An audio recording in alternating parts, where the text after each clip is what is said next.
નમસ્કાર દર્શક મિત્રો, અતિથિમાં ફરી એકવાર આપનું સ્વાગત છે. અતિથિ એટલે એવો કાર્યક્રમ કે જે કાર્યક્રમમાં વિશિષ્ટ વ્યક્તિત્વ સાથે આપની મુલાકાત કરાવે છે અને વાતો કરીએ છીએ અંતરંગ. આજે એક એવું વ્યક્તિત્વ કે કદાચ એ વ્યક્તિને જોઈને પહેલાં તો કદાચ ક્યાંક આપણને આપણા દિલમાં તેમના માટે એક દયાની લાગણી થાય, પરંતુ જ્યારે તે વ્યક્તિ વિશે આપણે જાણીએ કે આ વ્યક્તિએ પોતે કરેલા કાર્યો કેવા છે તો આપણને તેમના માટે અહોભાવ થાય. સ્ટુડિયોમાં હાજર છે અત્યારે એક એવી પ્રેરણાની મૂર્તિ કે જેને જોઈને કદાચ આપણી સામે ઊંચા મસ જેવા જો ડુંગરો, દુઃખના ડુંગર હોય તો પણ તે આપણને બિલકુલ નાના લાગશે. કારણ કે આ વ્યક્તિએ એટલી બધી તકલીફોને પોતાના જીવનમાં જ્યારે સ્વીકારી લીધી અને આ તકલીફોને તરવાનો માર્ગ બનાવીને તેઓ એક શિખરે પહોંચ્યા. આપણી સાથે જ આજે પદ્મશ્રી કનુભાઈ ટેલર. કનુભાઈ ટેલર સાથેની વાત કરતા પહેલા આપને બતાવીએ કનુભાઈ વિશેની આ વાતો. हमारे देश में करोड़ों की आबादी विकलांगता से अभावित है. इन विकलांगजनों को सर उठा के जीना सिखाने के उद्देश्य को पूरा करने के लिए तकरीबन 3 दशक से एक ही मंजिल की ओर बढ़ते जा रहे हैं कनुभाई.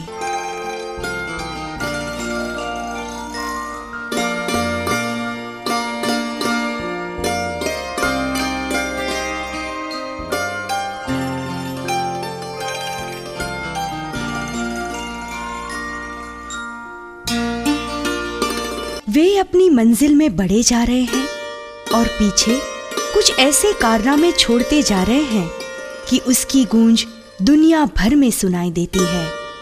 કનુભાઈ, આપનું સ્વાગત છે કાર્યક્રમમાં. કનુભાઈ, સૌથી પહેલાં તો આપને પૂછવાનું મન થાય કે કોઈક એક વ્યક્તિને કદાચ એક અંગ, નાનકડું અંગ પણ કદાચ જો થોડા સમય માટે કામ નથી કરતું.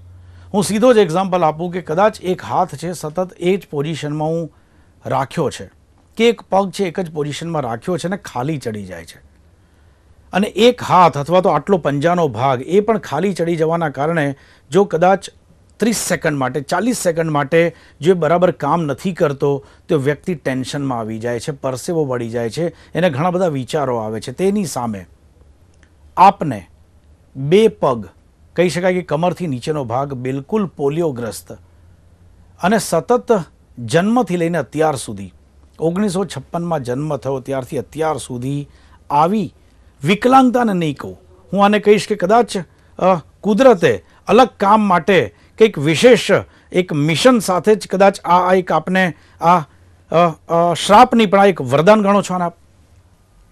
દેવાંગભાઈ, સૌથી પહેલાં તો આ ચેનલ JPTL ચેનલના દર્શકોને હું મારા વંદન કરું છું. આપે બહુ સરસ પ્રશ્ન પૂછ્યો કે આને તમે શ્રાપ ગણો છો કે વરદાન ગણો છો. હું આને એક ઈશ્વરે આપેલી એક અનમોલ ભેટ સમજું છું. મારી જિંદગીની શરૂઆત ભલે મારા એક નાનકડા ગામડામાં થયો. મારો જન્મ આણંદ પાસે અડાસ ગામમાં. માતા પિતાની પરિસ્થિતિ એટલી બધી ગરીબ હતી કે એ એક ટાઈમનું ખાવાનું પણ એ લોકો ખાઈ નહોતા શકતા. 10,000થી ઓછી વસ્તીવાળા ગામડામાં મારો જ્યારે જન્મ થયો, મને તાવ આવ્યો 8 મહિનાનો તો ત્યારે મા બાપની પરિસ્થિતિ એટલી બધી ગરીબ હતી કે એ લોકો કોઈ ડૉક્ટર પાસે ન લઈ ગયા, પણ સીધા જ મને 1 વર્ષ તો થયો, ચાલતો ન થયો, 1.25 વર્ષનો થયો એટલે એ લોકો ભૂત ભુવાઓ પાસે લઈ ગયા, મસ્જિદોમાં લઈ ગયા, મંદિરોમાં લઈ ગયા.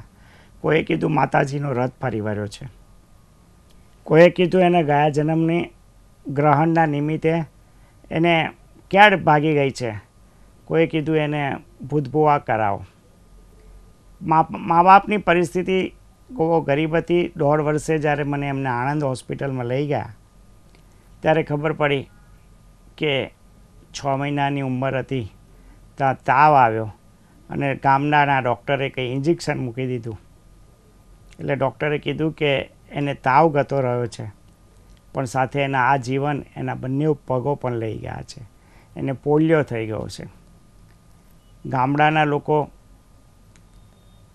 એક સહાનુભૂતિથી, દયાથી બિચારો વિકલાંગ છે, હું ઘસડીને ચાલુ ગામડામાં 1 થી 8 ધોરણ સ્કૂલ ભણતો, 10 ધોરણ 1.5 કિલોમીટર ચાલીને જતો. ગામના કૂતરાઓ મને ભસતા. નાના બાળકો મને જોઈને એક રમકડું સમજતા હતા.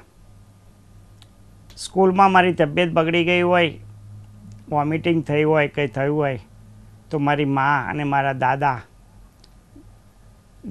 સ્કૂલના ટીચર બોલાવવા જાય ત્યારે એ આવે, ત્યારે સાફ કરે. અને એ પરિસ્થિતિમાં 1 થી 10 ધોરણ હું અડાસ સ્કૂલની અંદર ભણ્યો. આ 1 થી 10 ધોરણની વાત કરીએ, અડાસ શાળાની વાત કરીએ, આણંદ બાજુમાં આવેલું એક અડાસ ગામ. આપે વાત કરી કે હું જ્યારે જતો તો બિલકુલ ગામના બાળકો મારી મજાક ઉડાવે, બિલકુલ તરછોડાયેલો એક વ્યક્તિ હોય, આપે કીધું કે એક રમકડું હોય તે રીતે આપણે જોતા હતા. અને અમુક લોકો એવું માનતા હતા અંધશ્રદ્ધાના કારણે કે કુદરતનો કાંઈક પ્રકોપ છે, માતાજીનો રથ ફરી ગયો છે, તેના કારણે આપ ભગવાનને સ્વીકાર્ય નથી. એટલે કે બિલકુલ આપને એક કહી શકાય કે અનટચેબિલિટી ટાઈપનું એક વર્તન થતું હતું. મારો સીધો સવાલ એ છે, કોઈક એવો પ્રસંગ કે જ્યાં સૌથી વધુ આપને એવું લાગ્યું કે આનાથી વધુ અપમાન મારું બીજું કંઈ હોઈ ન શકે? ગામડામાં જ્યારે હું જતો, આખું ગામ મને દયાથી જોતા, બાળકોનો મજાક કરતા. ત્યારે મને એમ થયું કે ઈશ્વરે આ ગામમાં 10,000 માણસોની વચ્ચે મેં એવા શું પાપ કર્યા હશે કે જન્મરતની હાથે મને ગરીબી આપી અને વિકલાંગતા પણ આપી. એટલે મને એમ થયું કે અમારે જિંદગી જીવવી જ નથી. એટલે ઊંઘની ગોળી જે આવે છે, લોકો ઊંઘની ગોળી, મેં 5-10 ગોળીઓ ખાઈ લીધી. You have committed suicide? હા, એટલે મને એમ થયું કે અમારે જિંદગી જીવવી જ નથી.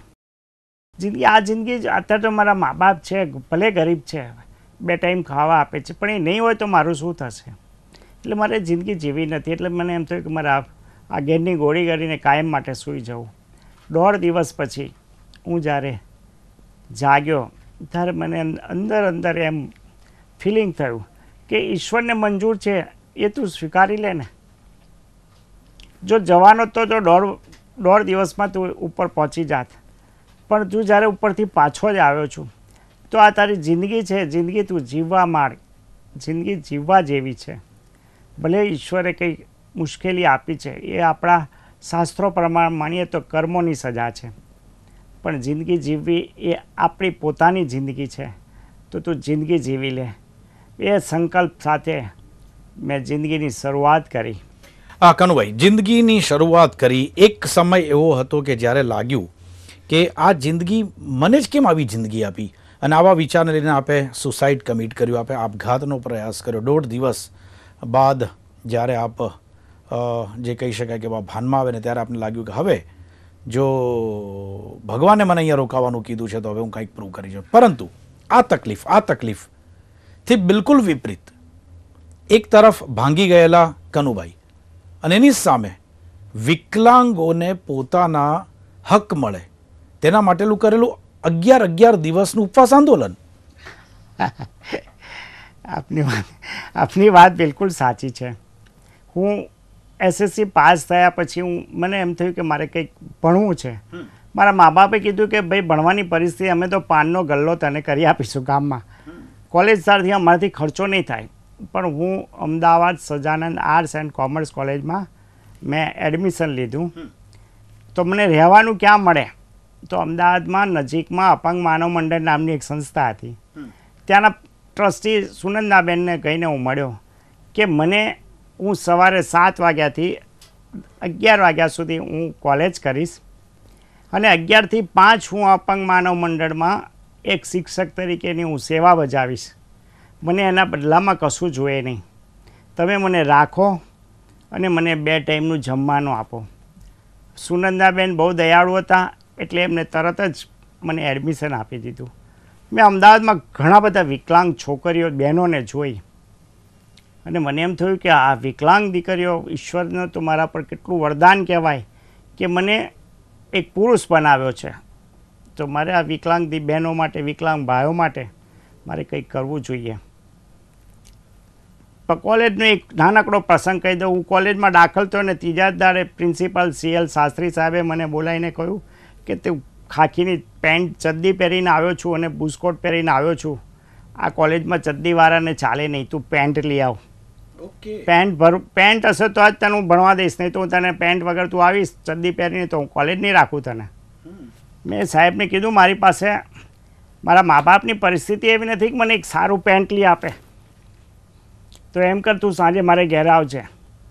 અને એમની જૂની પેન્ટો મને એમને આપી, એ જૂની પેન્ટો મેં પહેરી દીધી. પણ બીજા બાળકોને જ્યારે હું વિકલાંગને જોતો ત્યારે મને એમ થતું હતું કે મારે નાના નાના બાળકોને હું જો તમને થાય કે આ બાળકોની શું પરિસ્થિતિ હશે, મારે કંઈક કરવું જોઈએ. ને અનુસંધાનમાં ગુજરાત સરકાર સામે મેં પહેલું એક નાનકડું આંદોલન ચાલુ કર્યું કે STમાં આ વિકલાંગોને વિના મૂલ્ય મુસાફરી કરાવવી પડશે અને એની જોડે કોઈ એસ્કોટ હશે તો એને પણ તમારે બેસાડવો પડશે અને એની સીટ દરવાજાની સામે મૂકવી પડશે. ત્યાં સુધી ગુજરાત સરકાર દ્વારા આ પ્રકારની કોઈ પણ સવલત અપાવી જ નહોતી વિકલાંગોને. કે વિકલાંગ એટલે વિકલાંગ જ છે, એ કંઈ કામનો જ નથી. એને 2 ટાઈમ ખાવા આપો અને 2 જોડી કપડાં આપો એટલે બહુ થઈ ગયું. એ તો ઈશ્વરે મોકલેલા આવા દયાળુ કે આવા દયા ઉપર જીવનારા વ્યક્તિઓ હશે. પણ મને એમ થયું કે નહીં, મારે લડત આપવી જોઈએ. અને પહેલી શરૂઆત મેં કોલેજના પ્રિન્સિપાલને વાત કરી કે તમે યુનિવર્સિટીમાં વિકલાંગોને કેમ રમતગમતમાં ભાગ લેવા નથી દેતા, અલગ સ્પોર્ટ કેમ નથી રમાડતા. તો તે ટાઈમના કુલ સચિવ મારી વાત સાંભળી અને યુનિવર્સિટીનું એક રમત વિકલાંગો માટે રાખી યુનિવર્સિટી લેવલે. મેં જોયું કે વિકલાંગો બહારથી આવતા હતા તો STના ભાડા બહુ જાય. એક તો વિકલાંગની પરિસ્થિતિ એવી કે બસ જતી રહે, વિકલાંગ બિચારો નીચે બેસી રહે, એના માટે સીટ નથી. એટલે મારા મનમાં એમ થયું કે મારે આ બહુ જ મોટો જટિલ પ્રશ્ન છે. મેં કાગળો બધા ઘણા લખ્યા પણ કંઈ થયું નહીં. પછી મેં છેલ્લો કાગળ લખ્યો કે આ દિવસે તમે મારી વાત નહીં માનો તો હું અપવાસ પર બેસીશ. તે સમયના મુખ્યમંત્રી વાહન વ્યવહાર મંત્રીના મનમાં કે આ વિકલાંગ શું કરવાનો છે, તો હમણાં ઊભો થઈ જશે. પણ 11 દિવસ સુધી અમદાવાદના વિકલાંગ મારા સાથી મિત્રોની સાથે બધા મિત્રોએ કીધું, અહીંયા જે રેખાબેન આવ્યા છે એમને પણ મને કહ્યું, અરે 11 દિવસમાં તમે મરી જશો, સરકાર કોઈ નહીં સાંભળે, અરે અપવાસ આ મરણ અપવાસ કરશો તો 2 દાડામાં તમે મરી જશો. મેં કહ્યું કંઈ વાંધો નથી. 1 દિવસ 2 દિવસ 3 દિવસ 4 દિવસ 5 દિવસ 6 દિવસ 7 ને 11 દિવસ પછી સરકારની આંખ ખુલી. અમદાવાદના મીડિયાઓએ નું ધ્યાન ગયું કે આ કંઈક સાચી લડત છે. ગાંધીજી દા માર્ગે મીડિયા અને વિકલાંગો, આખા ગુજરાતના વિકલાંગો મારી સાથે જોયા. અને આ 11 દિવસની જે આપની એક મિશન હતું એ ક્યાંક ટાર્ગેટ સુધી પહોંચી ગયું. વાત કરીશું કનુભાઈ. એક નાનકડા વિરામનો સમય થયો છે. દર્શક મિત્રો, વિરામ બાદ જાણીશું કનુભાઈની પંગુતાથી પદ્મશ્રી સુધીની સફર.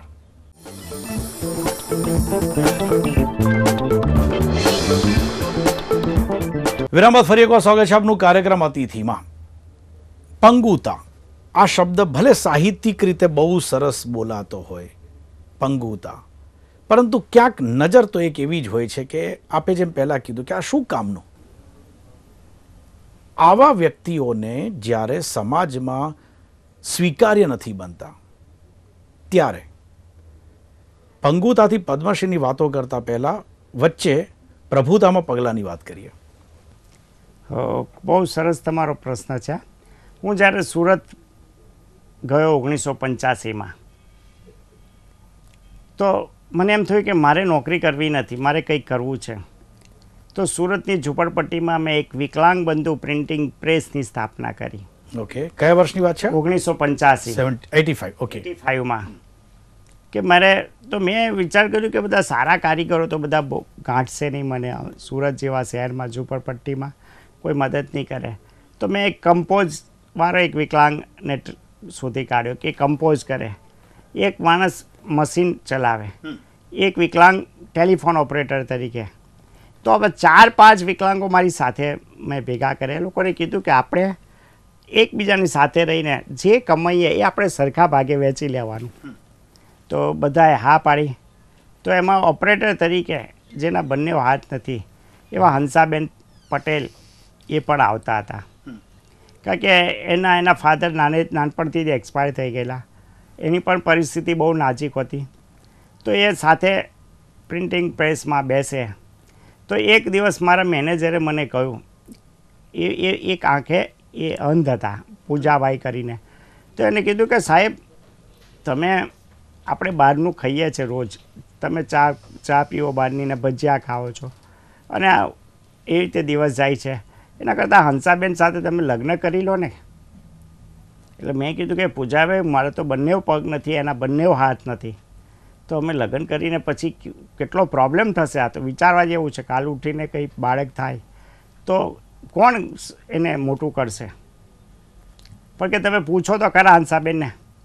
એટલે મેં તો એ જ દિવસે એની વાત પરથી હું આવી ગયો ને હું તરત પૂછવા ગયો. એટલે મેં કીધું, હંસા તું ખાવા બનાવી શકીશ? કે હા, હું મારે ઘેર બનાવું છું રોટલી ને શાક. હાથ નથી? હા, તો લોટ બાંધું છું હું, એમની તમારા જેમ ભાખરી બનાવી આપું છું. એના હાથ એટલે જેમ મારા બંને પગ અત્યારે દેખાય પગ, પણ કામના નહીં. પણ એનાય બંને હાથ પોલિયોવાળા, કશું કામ થઈ ન શકે, પણ છતાંય એને પોતાની વિલ પાવરથી એ કામ કરતા હતા. તો એ હિસાબે મેં વાત કરીને એમને હા પાડી દીધી. હા પાડી દીધી. અમે બેઉએ લગ્ન કર્યા. મને 2 દીકરીઓ થઈ. મારી મોટી બેબી રચના ટેલર અને સોનલ ટેલર. રચના આજે MBA થઈ ગયેલી છે અને મારી સાથે જ મારી સેવામાં છે. નાની દીકરી BCom થઈ ગઈ છે, ICW કરે છે. કોલેજમાં એડમિશન બાદ અગેન વાત આવે ત્યાં રોજગારીની. જો આપે કીધું કે જે તે સમયે 1985માં સરકાર દ્વારા વ્હીકલની અંદર પબ્લિક ટ્રાન્સપોર્ટેશનમાં જો બેસવાની પણ જો રિઝર્વેશન એટલું નહોતું તો કદાચ આટલા પ્રયત્નો તો નહીં થયા હોય કે વિકલાંગો માટેના. એવા સમયે પોતે એન્ટરપ્રેન્યોર, ક્યાંક પોતે ઉદ્યોગ સાહસિક બનીને પોતાનો એક બિઝનેસ જે શરૂ કરીએ અને એમાં પણ વિકલાંગોને જ લઈએ અને આપણે કામ શરૂ કરીએ. કનુભાઈ, આ વસ્તુ આખી છે ને આમ જોવા જઈએ તો એક કોઈ ફિલ્મી સ્ટોરી જેવી લાગે છે. આની પાછળ કોઈક એક વ્યક્તિ નહીં, કોક એક એવો આદર્શ કામ કરતો હશે. જિંદગીની એવી કઈ ઘટના જે આપને આ મક્કમ મનોબળ તરફ લઈ ગઈ? મેં તમને કહ્યું ને કે જ્યારે હું ઉપરથી પાછો આવ્યો અને અમદાવાદમાં મને એક રેખાબેન પાણસણિયા, જે મને પહેલામાં પહેલો એ પોતે વિકલાંગ અને એમને નોકરી મળી ગયેલી હતી. તો મારી પાસે તો પેન્ટ કે શર્ટ નવા કપડાં હતા નહીં. એને નોકરી મળી ગયેલી 120 રૂપિયાના પગારમાં. એ 120 રૂપિયાના પગારમાંથી એ બેન પહેલી જ વાર પેન્ટ શર્ટ મારા માટે લઈને આવ્યા કે લો કનુભાઈ, તમારી પાસે કપડાં નથી તો હું તમને મારા પગારમાંથી હું આ પેન્ટ શર્ટ આપું. ને એમનો પરિચય મને હું અપ્પાસ પર બેઠેલો તો ત્યાં મને થયો. અને ત્યાંથી પછી ઠાની લીધું કે સમાજ માટે જ હું જીવીશ તો વિકલાંગો માટે જ જીવીશ અને મરીશ તો પણ વિકલાંગો માટે જ મરીશ. કનુભાઈ, આપે શરૂઆત કરી 4-5 જે વિકલાંગોને ભેગા કરી. આપે કીધું તે પ્રમાણે બેન પણ આવ્યા. એ બેનને આપે પ્રપોઝ કર્યો અને તેમની સાથે આપણા લગ્ન થયા. ધીરે ધીરે ધીરે ધીરે લોકોમાં આ વાત ફેલાતી ગઈ અને જે દુનિયા 1956માં આપને ખરાબ લાગતી હતી, આ જ દુનિયાના લોકોએ, આ જ ગુજરાત રાજ્યના લોકોએ આણંદથી લગભગ 200-250 કિલોમીટર દૂર આવેલા સુરતમાં ત્યાંના લોકોએ તમને ઉમળકાથી બિલકુલ કહી શકાય કે માગો તેવી મદદ આપવાની શરૂ કરી. એમાં એવું થયું કે 1996માં સુરતમાં રાવ સાહેબ કરીને હતા મ્યુનિસિપલ કમિશનર અને પોલીસ કમિશનર PC પાંડે સાહેબ હતા. હવે એમને મને મળવા બોલાવ્યા દિવાળીના દિવસે. તો એમને મળવા ગયો તો PC પાંડે સાહેબે કીધું કે આ શહેરમાં નાના નાના વિકલાંગો ખૂબ ભીખ માગે છે રસ્તા પર ને આપણા શહેરમાં લોકો આવે તો આ મને નથી ગમતું. કનુભાઈ, કંઈક કરવું જોઈએ તમારે. મેં કીધું સાહેબ, હું કરવા તૈયાર છું.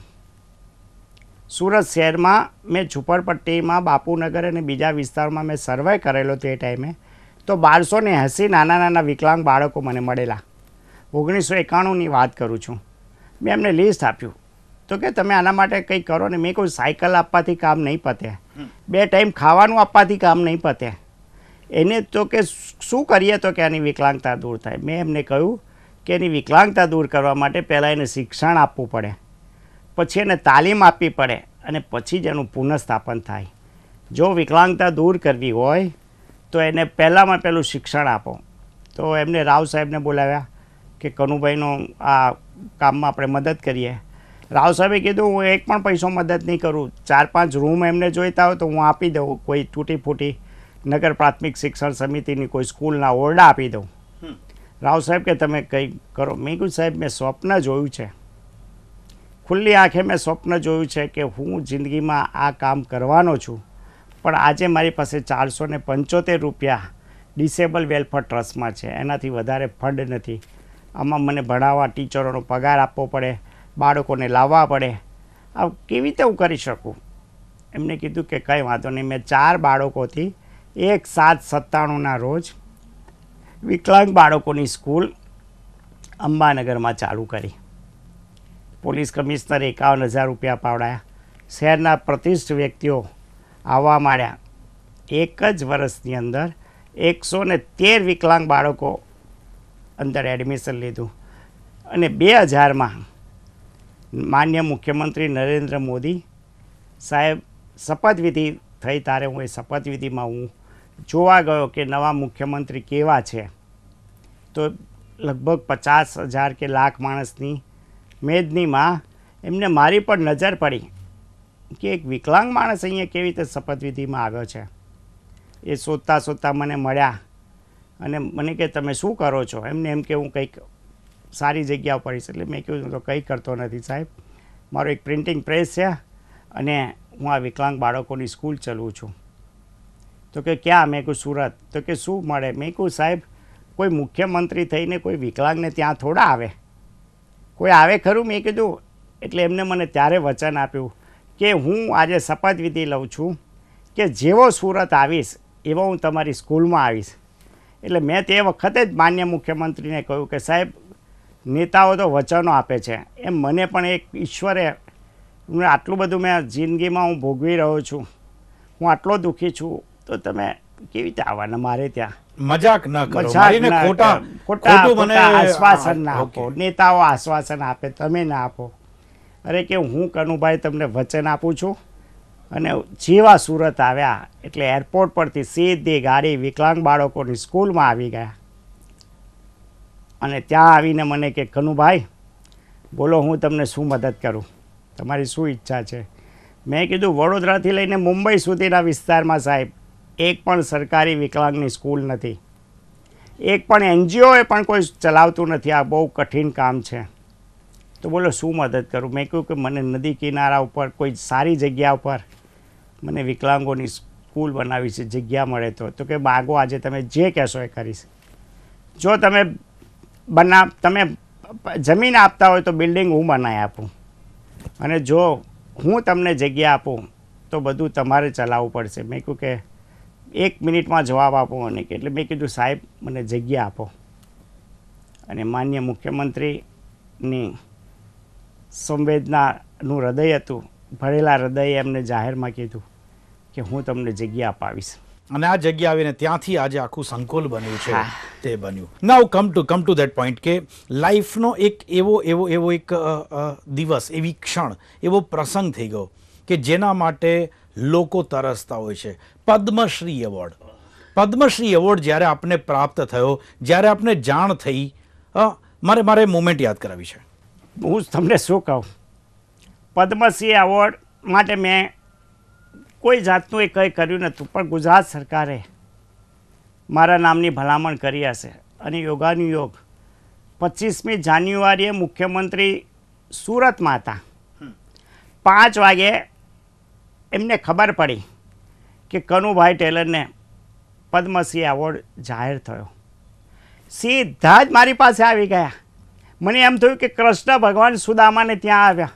મારી આંખોમાં આંસુ હતા અને મને કીધું કનુભાઈ તમે તો ગુજરાતના વિકલાંગોનું સાથે સાથે ગુજરાતનું નામ રોશન કર્યું. મેં કીધું સાહેબ આ તો બધું તમારી લીલાથી થયું છે, હું તો ફક્ત નિમિત્ત બન્યો છું. આજે મારા 400 બાળકો, 1000 બાળકો મારા ભણી ગયા 1997થી લઈને આજે 1912 કે આ 13માં સુધીમાં 1000 બાળકો ભણી ગયા. કેટલા બાળકો મારા ડૉક્ટર છે, MBBS થઈ રહ્યા છે, કેટલા એન્જિનિયર થઈ રહ્યા છે. 1000 બાળકમાંથી આજે 1000માંથી એક પણ બાળક મારો સુરત તો ફૂટપાથ પર ભીખ નથી માગતો. મોરારજીભાઈ દેસાઈએ સૌથી પહેલી વખત જો કદાચ લિફ્ટ કર્યા હોય આપને તો એ હતા મોરારજી દેસાઈ. સાચી વાત છે. જીનીવામાં આપને જ્યારે મોકલવામાં આવ્યા. મને જ્યારે હું ઉપવાસ પર બેઠો હતો, હું પાછો મારા ભૂતકાળમાં આવું છું, ઉપવાસ પર બેઠો હતો ત્યારે મોરારજી દેસાઈ મને ખબર જોવા આવ્યા હતા. એ અહીંયા વિદ્યાપીઠમાં આવ્યા છે, છાપામાં વાંચ્યું અને ત્યારે મારો પહેલો પરિચય થયો. એમને મારામાં શું જોયું એ મને ખબર નથી, પણ 79માં 6 મોબિલિટી ઇન્ટરનેશનલ વર્લ્ડ કોન્ફરન્સ જીનીવામાં હતી. ત્યાં એમને મારી પસંદગી કરી.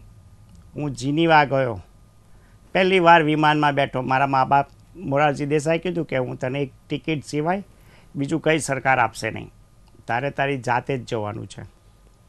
તૂટી ફૂટલી મારા સગાવાલાએ કોઈ બેગ આપી, કોઈ 2 જોડી કોટ આપ્યા, કોઈ કોટ આપ્યો મને. હું એ લઈને ત્યાં ગયો. જીનીવામાં મારું પ્રવચન મેં વિચાર કર્યું કે ત્યાં તો દુભાષિયા હતા, એટલે મારે હિન્દીમાં જ બોલવાનું હતું. એટલે મને એમ થયું કે મારે સાચું ચિત્ર જ આપી દેવું જોઈએ કે જેને બહુ જ પાપ કર્યા હોય, એનો જન્મ ભારત, પાકિસ્તાન, બાંગ્લાદેશ, આફ્રિકા એ દેશોમાં ભગવાન એનો જન્મ આપતા હશે. એ વિકલાંગની દશા ત્યાં ભોગવવાની.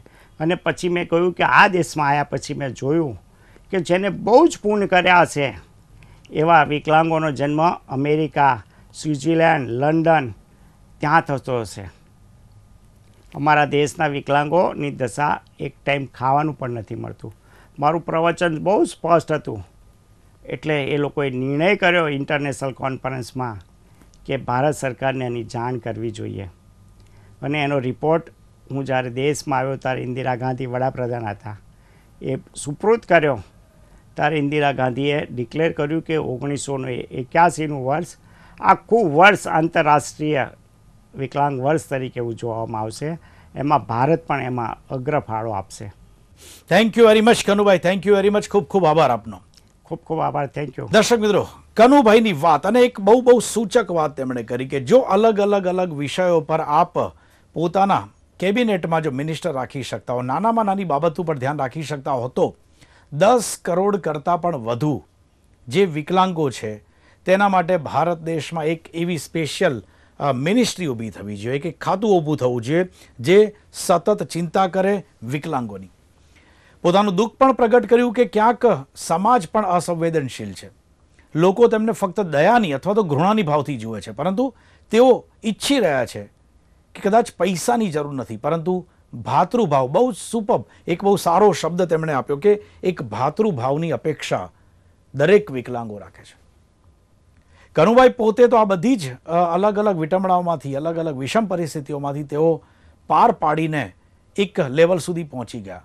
ઇવન કે પદ્મશ્રી એવોર્ડ પણ આ એક વિકલાંગ, એક સમયમાં જે વિકલાંગ કહેવાતી હતી, જે વ્યક્તિ હળધૂત થતી હતી, તે વ્યક્તિએ પોતે દ્રઢ મનોબળથી પ્રૂવ કરી આપ્યું કે જો કોઈ વ્યક્તિ શારીરિક રીતે અક્ષમ હોય પરંતુ માનસિક રીતે જો તે પોતે કંઈ ધારી લે છે તો પદ્મશ્રી એવોર્ડ પણ પ્રાપ્ત કરી શકે છે.